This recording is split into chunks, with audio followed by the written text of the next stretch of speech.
This is the Aftermarket Radio Network.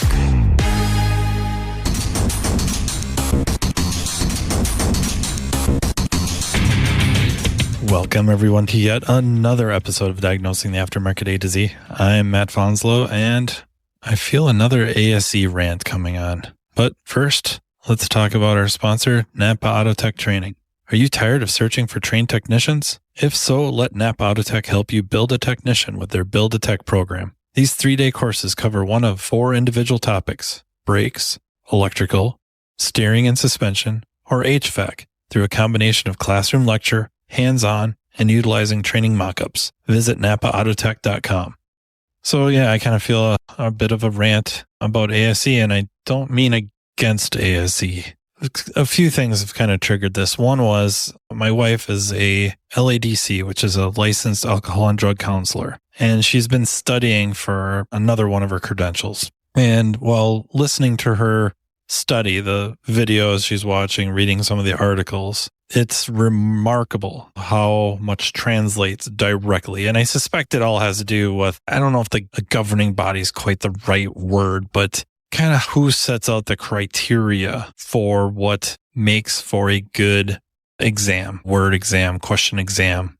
And I suspect that is ACT, but they're using many of the same terms used in the ASE exams, like the STEM, which is the question, the key, which is the correct answer, and then the distractors, which are incorrect answers. And really, maybe the biggest difference I saw was a lot of what is involved with their questions is very procedural. And ASE typically kind of shies a little away from procedural unless it's fairly obvious what that may be in like a sequence of a repair or something of that nature. Otherwise, we don't have the regulations other professions have, if you will, or other industries. So if we pick on like the aircraft repair type stuff and service, things are very procedural. You follow the book exactly the way it's illustrated. You do not deviate, and you document.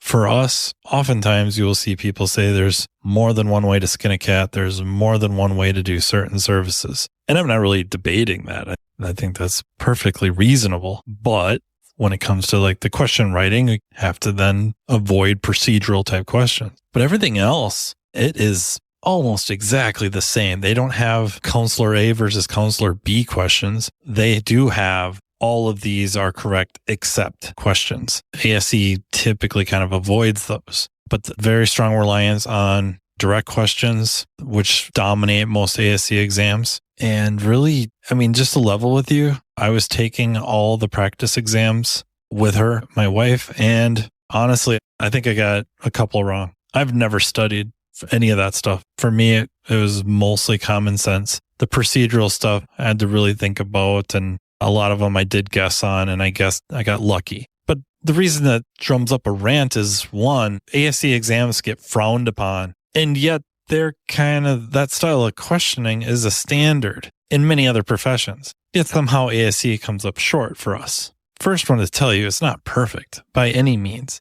What would be more perfect is very expensive and very involved. The other thing is that I often hear people, or not just hear, but you read it online all the time, that my wife could take the ASE. She'd be an ASE certified technician. She's never worked on a car in her life. Or my husband, who's never touched a car in his life, is very mechanically inept. He could take those exams and pass them. Maybe they are the minimum standard. Does this person have a minimum amount of either knowledge or intelligence or whatever to earn the credential and be a certified auto technician? They just might, because I'm pretty sure I could pass some of these other exams. The big difference is in our world, ASE is voluntary. Very few shops, I think now, especially with the talent gap, that they're even less likely to demand it, require it. And I don't know if that's a good thing. I really feel like shops and shop owners really should be, managers should really be rallying around ASE as something, because, you know, again, back to the little bit of the differences is most of these other professions, and specific example, my wife, she has to have that. She has to be certified or she cannot practice. If you can't pass it, you're out. Done. You're not doing it. or you have to be under somebody else, and now you're severely limited on what you can do, how much you can earn. We do not have that. And I think if everyone would just be very honest with themselves and look around, if we had something like that, it would be very good for those that could pass credential. Where I'm going with that is, I think I jumped around a little bit, is that if we were to all of a sudden, to use a term from a good friend of mine, Bob Hypes, give the ASE exams or some sort of licensure to practice auto repair some teeth, that we would probably break the industry. We would probably have a massive revolt from the motoring public, because the amount of techs that is already limited would be even more severely limited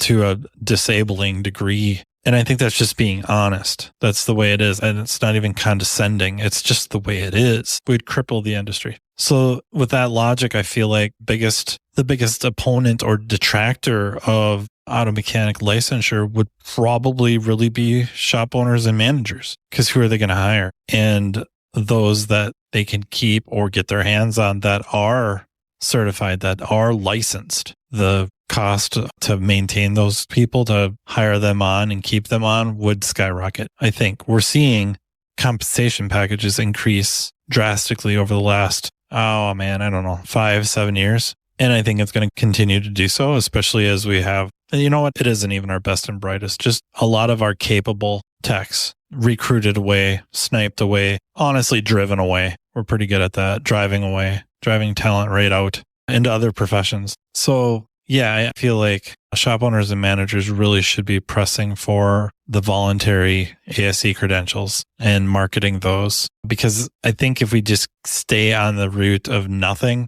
eventually we might see enough pressure from other outside entities. More and more, the motoring public feels like we might be taking advantage of them because of multiple outlets. I'm not trashing YouTube itself, but some people on YouTube, or the entities like CarMD, Fixed, that are basically trying to push their product on the foundation or premise, is maybe a better word, of your local small town auto shop is screwing you, because they're plugging in their scanner and they're getting told what's wrong with the car, or it's easily determined what is wrong with the car. Therefore, by this little device that Bluetooth to your phone has access to a database, and save yourself from getting just bent over by that repair shop that, by the way, really needs you to be trusting and a return visitor, a frequenter of the establishment to make a go of it. So it's really not a very good marketing or long-term business strategy to screw over your clientele. And yet that's what they're selling. And people are, not everybody by any means, but a lot are buying into it. It's easy to believe. Buy this little device, plug it into my DLC, Bluetooth it to my phone, and I can keep that check engine light going out, and I can try to make use of this database, toss some parts at it, get lucky. Maybe statistics and probabilities work well for them a time or two, and they feel warm and fuzzy because now they're not getting shafted. For 98 years, the NAPA name has meant quality parts and service. It also reflects top quality training programs to help you build a more successful vehicle repair business. No doubt, the technician shortage is impacting everyone, but you're not facing this battle alone. NAPA has the solution by making NAPA AUTOTECH training available near you. NAPA AUTOTECH provides automotive aftermarket technicians career development opportunities through structured, disciplined, measured, and high-quality technical instruction, no matter the technician or service advisor skill level. This instruction enhances understanding of vehicle systems, increases first-time repair capability, and overall customer satisfaction. It also prepares technicians to become ASE certified. It's a fact technicians who receive training to improve their knowledge and skills have a higher sense of job satisfaction. This reduces technician turnover and increases productivity, directly improving a shop's profitability.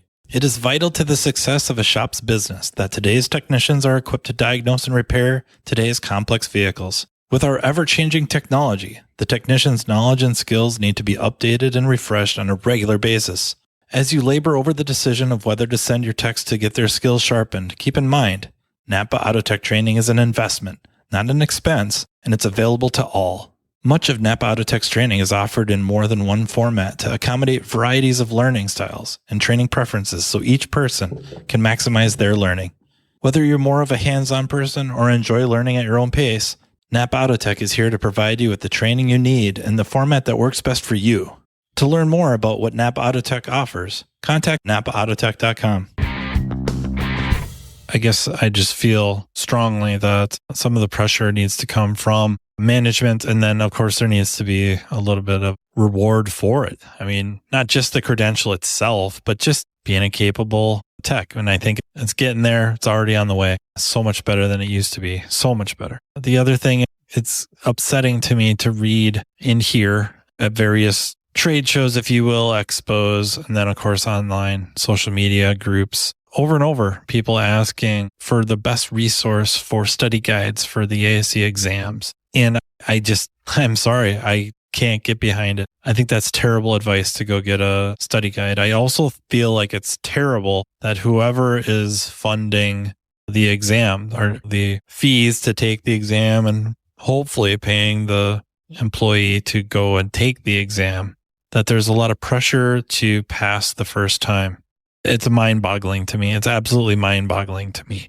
One of the great things about the exams are they are kind of divided up into areas, if you will, not just A1 through A8, and you got brakes and you got automatic transmission. Beyond that, the actual exam itself, so you're taking the engine performance exam, it in itself is divided up into different areas of expertise or knowledge. And when you take the exam, pass or fail, it shows you the results and it shows you where you were weak. So if you failed, you can see where I got my butt kicked on all the electrical problem. That explains why I struggled through A6, which is the electrical exam. Now I'm taking the engine performance, and once again, electrical questions are really beating me up, and I barely passed A6, but A8, being weak on electrical hurt me. Now you can go and study with some focus. You can find these weak spots and study up on those rather than you go and get the study guides and you're paging through and you're just taking all this information, if you want to call it that. I don't even know if it really qualifies as that, but you're just taking in a lot, and you might already be really strong in, if there's 6 areas, you're really strong in 5 of them. And it's that 6th one that is going to beat you up, but you needed to know that. And so I just feel like there should be less pressure to pass that first time, especially the first time. Get that information, find out where you're weak. Now study with some just specificity. So just being very focused on different areas or the areas of weakness. And now the information to get that is all over the place. You can find so much information and training available. For some of it's free, some of it's relatively low cost. Some of you can work with your parts stores like NAPA Online training. I mean, now you can study the areas that you need it. Go back and take the exam, and you're probably going to pass with flying colors. And you didn't have to study the whole thing. Not saying the whole thing is always so bad, but you might already know more than you think you do. So yeah, that's really kind of my rant about ASE. Is I like to talk smack about things that could be there to help us if we took advantage of it. And I get it. We hear about ASE doesn't really market to the motoring public. I just don't find that to be their place. You know, I know quite a few years ago, they sponsored, I think, car and NASCAR. I think that was a horrible idea. They should have never opened up Pandora's box like that. They are a test developer. They do it extremely well. Your credentials are defensible in court. Yes, they're the minimum standard, but I think pretty much every test you take anywhere that's the minimum standard, right? You know, the doctor who got a D, what do they call him? Doctor. So as long as you can pass the exams, you're good. ASE don't want to imply that you're past the exam and now you're a fully competent tech. There's